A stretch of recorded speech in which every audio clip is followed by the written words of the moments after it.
Naitwa Fides Peter Uiso, ni mkurugenzi mwanzilishi wa shirika linaitwa Tanzania Epilepsy Organization. Epilepsy kwa Kiswahili ni kifafa.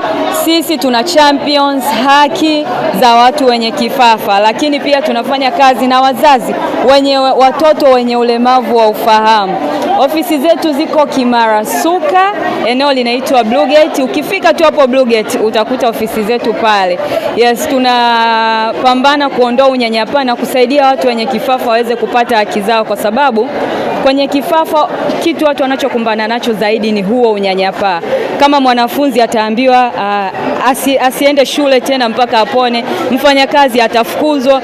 Kwa hiyo sisi tuko pale kuweza kubridge hiyo gap, kuhakikisha kwamba watu wanapata elimu sahihi na kujua namna ya kuwasaidia na hao anga wenye kifafa waweze kupata haki zao za kimsingi. Kusema kweli mimi sikujua kama leo nitapokea hii tuzo, kwa sababu nilikuja tu kwa sababu tulialikwa na wilaya kwamba kuna kongamano la wanawake.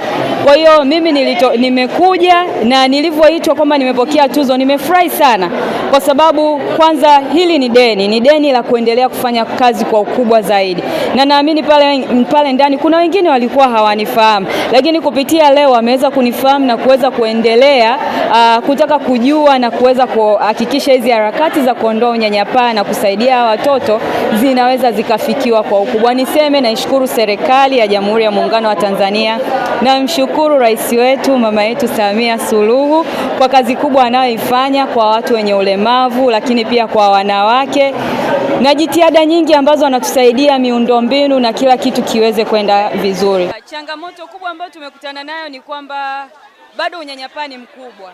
Watu wanajua kifafa kipo, lakini bado elimu bado ni ndogo. Yes, hatujaweza kufikia maeneo mengi, japo tunafanya kwa ukubwa. Tunatumia mitandao ya kijamii, tunashirikiana na serikali, tunashirikiana na mashirika mbalimbali, kwa sababu changamoto ya unyanyapaa sio tu kwa Tanzania, ni kwa Afrika nzima. Kwa hiyo ndio changamoto ambayo tunakutana nayo, na tunaalika wadau wengine waweze kutusaidia tuweze kufika mbali zaidi, tuweze kufika vijijini huko ndani, lakini tuweze kusaidia wahanga, matibabu na hata vipimo, kwa sababu dawa ziko tofauti, vipimo pia ni gharama, hata tuweze pia kuwakatia bima wenye hii changamoto. Wito wangu kwa mwanamke ni kwamba anza. Yaani simu ya mwaka huu anasema give to gain. Give to gain. Maana yake toa, alafu ndio unaweza ukapokea. Mimi nilitoa, sikutoa tuseme ni hela, ila nilijitoa muda wangu, nilitoa elimu kwenye jamii, nikajitoa.